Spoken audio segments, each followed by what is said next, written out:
What's up guys, welcome back to my channel. Today I thought what I'd do is like a fitnessy Q&A. So I put on my Instagram story a question box and you guys have thrown me loads of fitness questions about how I live, how I did things, how I do things, all of that stuff. So I'm really excited to answer some of the questions because some of them are good. Like some of them seriously blows my mind that people ask them, so I'm excited to answer some of them in the best way I can, and I'm going to try and rattle through them quite quickly so that it's not boring and that you get as much from the video as you can. So make sure you hit like and subscribe before I start so you don't miss another video, and let's go. Okay, so first up, let's start with an easy one. HIIT or LISS. So that's high intensity interval training or low intensity steady state training. It's got to be LISS for me. I am not a HIIT gal. I've said this so many times before, but HIIT is just not my vibe.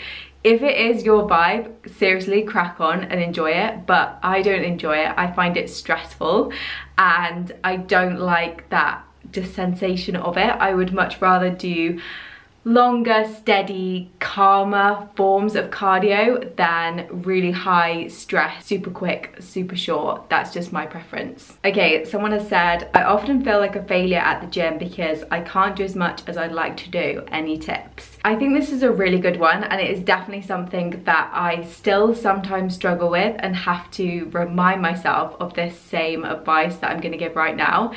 And it would honestly be, remember that it isn't about anybody else except you. When you're going into the gym, you are literally going to work on you. It doesn't matter what anybody else is doing, what anybody else is lifting. All that matters is what you are doing. You've just got to try and have blinkers on. You're not concerned about what everyone else is doing or what the person next to you is using in terms of their weight, and just focus on what is challenging for you. And also just not go into the gym with loads of expectations and loads of pressure. Just go into that workout feeling like you're just going to give all you've got to give that day, and that the rest of it is what it is. So remove the pressure, go in there, give it your all, and if that's all you've got to give that day, that's all you've got to give that day. Okay, how many times a week do you work out and how long are the workouts? So I work out, I do 5 weight training sessions a week, and they are probably around 40 minutes to an hour, 40 minutes probably being the upper body sessions and more an hour for leg days. In terms of cardio, I'm also currently doing 3 cardio sessions a week of around 20 minutes long. They aren't super intense, super stressful or anything like that. They're literally just getting my body moving, and I've really been enjoying putting them into my routine. Views on gym classes, e.g. body pump, body attack, etc. Okay, this is a good one.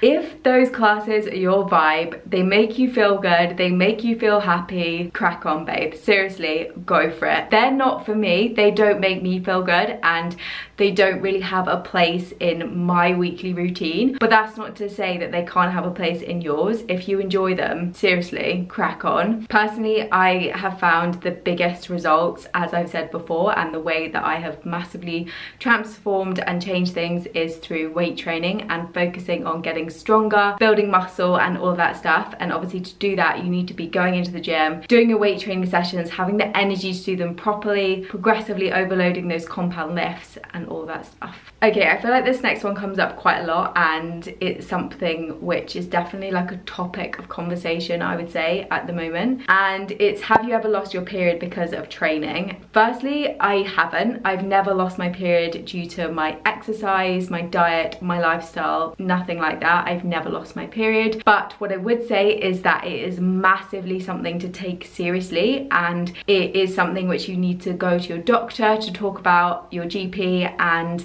really get the support and advice you need to help get it back. Okay, this next one, again, I feel like comes up a lot. Any bad experiences with guys making comments in the gym and how you deal with it? This is probably one of my biggest bugbears about the gym. It's something which forever winds me up and irritates me, and I feel like it is there and you can't avoid it. And even as somebody who feels very confident in how I train, how my workouts look, how I can perform exercises, I still struggle with it from time to time, and I still have had moments where it can feel quite intimidating and you can feel a little bit uncomfortable. This is not to say that every guy in the gym is a dick, because they're really not. There are so many really nice ones in there, and there are so many which help you sometimes or show you things, but there's definitely been times where I've felt intimidated, or there have been comments, or just that general vibe where you feel like, I don't know, sometimes you can walk into the weight area and you're literally the only girl in there, and you can feel a bit like you're surrounded by loads of guys. Often they're maybe like hogging machines, or they've left loads of weights on them, and you're like, I can't even lift this to unload it. Those are kind of the situations that I'm talking about, which for me personally can just make you feel a little bit like, should I really be here? Is this their space? Let me just say, you have got every right to be there, and you should never let anyone make you feel like you don't, because you absolutely 100% have just as much right to be there, and just don't let it affect you. I know that's really easy to say, but just get your headphones in, get a playlist on that makes you feel like an absolute badass. Walk in there, feel confident in what you're doing, and literally, who cares what anyone else is doing, what anyone else is saying? Just focus on you. At the end of the day, as I said at the beginning of the video, you're there for you and nobody else. So be confident in that and crack on. What are your tips for what to buy for an at-home gym? Now, you've definitely seen on my Instagram a couple of times the kind of at-home gym setup that we've got. I still use normal in real life gyms, just because there are machines and just certain pieces of kit, and also just sometimes for sanity of getting out the house. I would say it all depends how much you want to spend, how much space you've got, but be clever with it. So use things like bars and plates versus buying dumbbells, because then you can increase the weight of them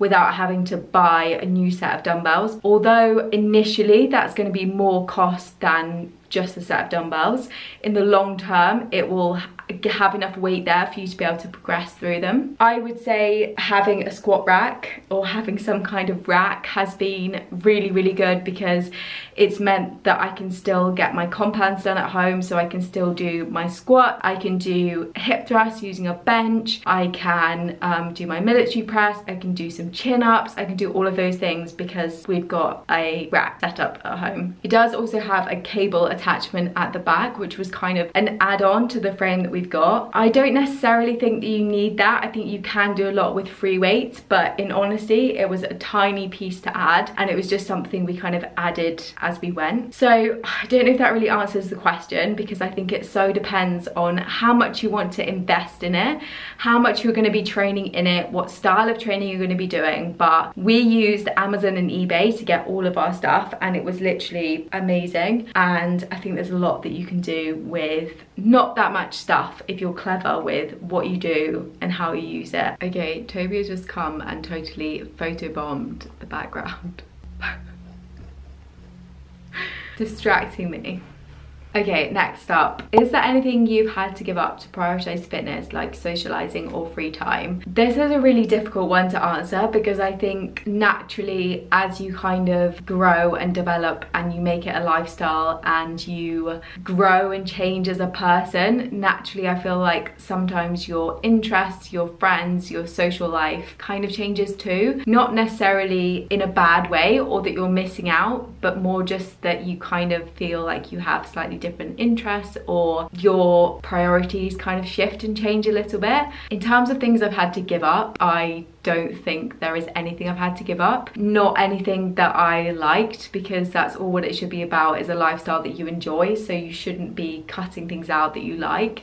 If you like going out and doing stuff and doing this and doing that, I think that a lifestyle should definitely be something which is filled with things that you enjoy. So no, there's nothing that I've cut out. Has my lifestyle and my friendships changed as I've been through this journey? Yes, 100%. I feel like they've changed, and that how I kind of enjoy spending my time has changed, but that's not a bad thing. That just means that I've grown and changed as a person, and that's okay. Sometimes people grow with you, sometimes they don't. In terms of like free time and having to give things up, I wouldn't say that it's giving things up. I would just say that it's reshifting priorities. I make time to do things that before I always used to say I didn't have time for, but actually to have 40 minutes, half an hour, whatever it is out of your day to do some kind of workout, some kind of movement or something which makes you feel good. I don't think that that's a sacrifice or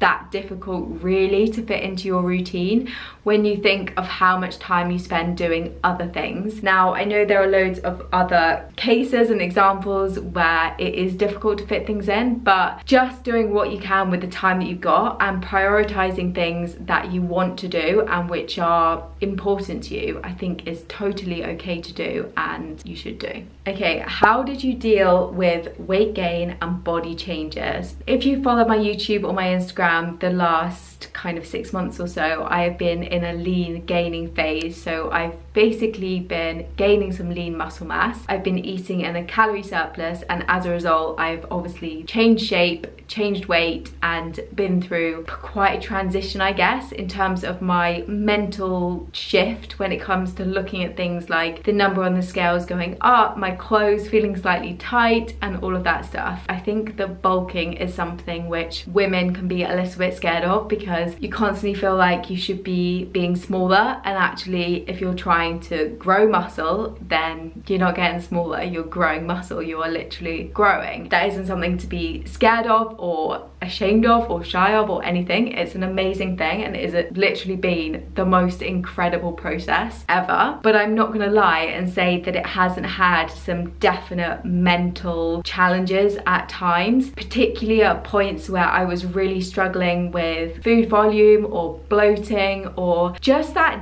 normal natural, like I gained X amount of weight, or seeing those scales consistently go up. Yeah, definitely at times it can cause a bit of a wobble, but in honesty, reminding myself of the bigger picture, all those amazing feelings that have nothing to do with how my body is looking or how much it's weighing, in terms of how it's performing in the gym, how my lifts went up, how my mood was so good, how I was enjoying all this food, all of that stuff, and focusing just on those good things and reminding myself of the amazing things that I am doing, and that the bigger picture is that your body has to change. It is growing, it has to change, and there's nothing wrong or nothing to be ashamed of when you're talking about growth, because it's an amazing thing. So that's what I would say. I also just think how you talk to yourself matters. So when you're having those kind of patches of feeling a little bit negative or a little bit wobbly in terms of your body image or all of that stuff, just being kind to yourself. So don't stand in the mirror and pick out everything that's making you feel like shit, because it will probably just make you feel even shitter. Don't scroll Instagram and obsess over everything that you're not. Instead, just focus that energy and that time into doing something that's going to make you feel good, not getting yourself into a spiral and a hole of things that are going to make you feel even worse. If going for a walk makes you feel good, go for a walk. Put your phone down if it's making you feel negative. Tell yourself something good about your body that's got nothing to do with how it looks, and just try and give yourself that positive energy. And I know it sounds really silly and like a lot of like heebie-jeebie nonsense, but it works. I'm telling you, it works. Okay, tips on transitioning from cardio to lifting and making the change. I've obviously been through that transition. I was definitely, before I started this journey, a cardio bunny. I would never touch weights and I was terrified to do so. I think that if you want to transition and you want to try weightlifting, just be kind and take it slow and really spend the energy and time to master those basics and to really get confident with them. So those compound lifts like your squats,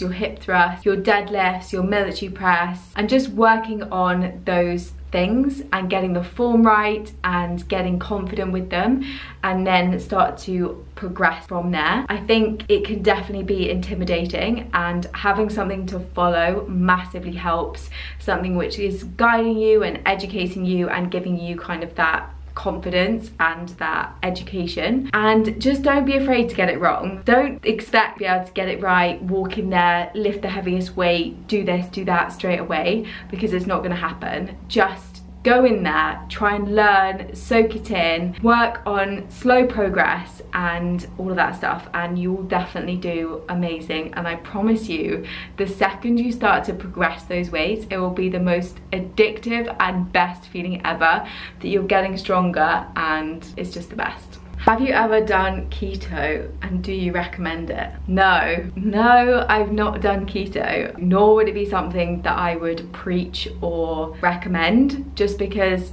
it's not my vibe, it's not how I have done things or how I do things. I much prefer a more balanced approach. I focus on a macro-based approach, which is obviously based on science and education, and then I try and eat flexibly within that. So I don't have rules, I don't have low carb, high fat, I just eat balanced and flexibly. I have a protein, a carb and a fat goal, and I just eat flexibly towards those. That's what's worked for me this entire time, and yeah, no to the keto. What do you do if you get to the gym and you're really not feeling it? Do you leave? Yes, I would say that you've got to go with how you're feeling and how you're performing that day. Not every session is going to be your best session. Not every session you're going to be able to walk in there, smash a PB and break every record there is out there. It just doesn't work like that. Having no expectation when you go into a session, except doing the best you can that day and giving it all that day, whatever that might be,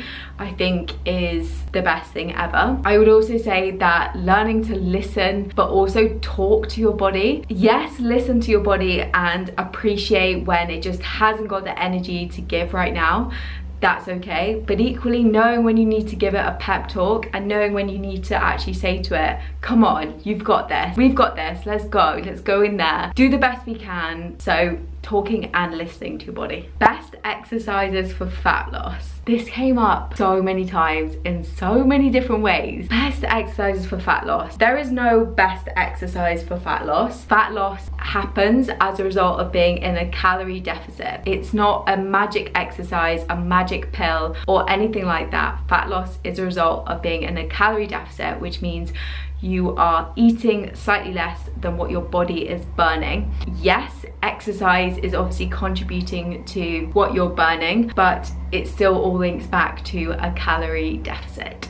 Okay, I think this is going to be the last one because I can see the time at the top of the camera and I feel like it is ticking along quite long now. How can you make a mental switch between dieting and a healthy lifestyle? So I definitely feel like I've been on that transition. I used to do probably most of the diets. I did skinny teas, bikini body plan, all of those cliche girl on a diet things, I probably did them. And for me, the biggest transition was just realizing that it's got to be something that works long term and to stop using short-term quick fixes and expecting long-term results, because it just doesn't work like that. A lifestyle means that you've got to live. You can't live in a restrictive, boring, bad, negative place. It just doesn't work like that. You won't thrive, you won't sustain it, it won't be consistent, and ultimately you'll just be having a really shit time. So actually exercise that I enjoyed, strength training, which really empowered me, it made me feel strong, it made me actually recognize and notice progress that had nothing to do with the number on the scales, but instead the numbers of the weights I was lifting and how they were progressing, how I was growing muscle and my body was changing, not in terms of it was massively dropping jean sizes, but just in terms of I was seeing muscle in places